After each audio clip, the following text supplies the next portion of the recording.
At 12:45 at UMass is 2-8. Trevor number 10 Georgia is 8-2.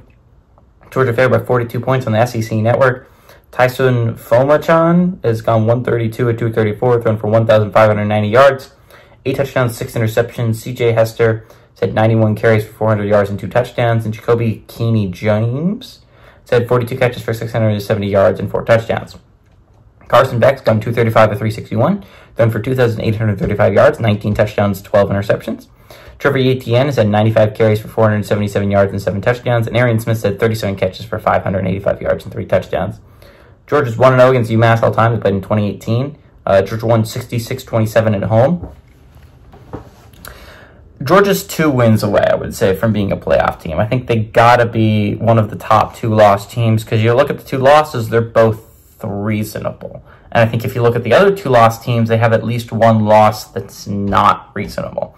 Outside of Texas A&M, who's rated way too lowly for some reason, I would say the South Carolina and Notre Dame are both acceptable losses, and you compare the other 2 loss teams and what their losses are looking like.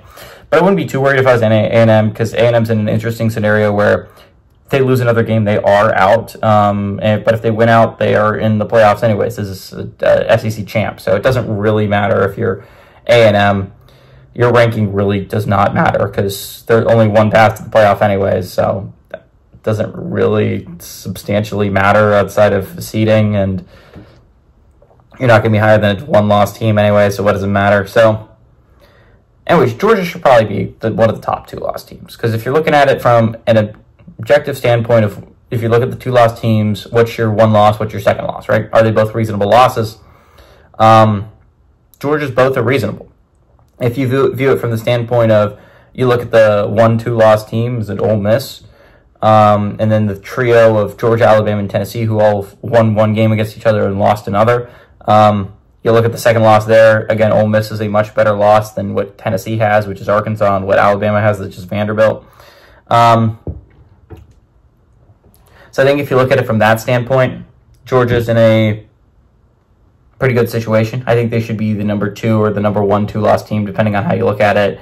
And it looks like, even if everything goes right, it looks like that's the amount of 2-loss teams that will be making the playoffs anyways.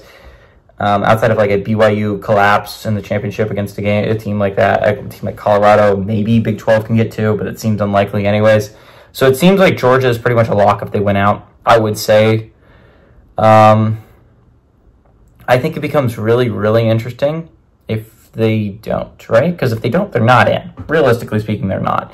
And obviously, they're not going to lose to UMass, but that's a big rivalry week against a Georgia Tech team that's honestly playing really well. Remember, this is a Georgia Tech team that is 7-4, chance to go 8-4 on the season if they pull off the upset against Georgia.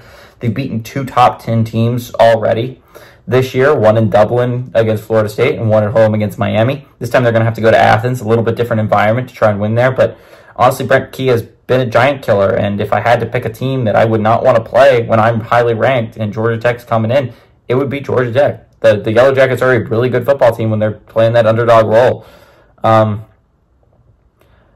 This is a game that's kind of like a bye week for Georgia, right? The UMass is a really bad football team, and I'm really against. I'd like to go on a rant. I'll go on the rant against when I get to the Tennessee game, but there's going to be a little bit of a rant about how SEC does their scheduling.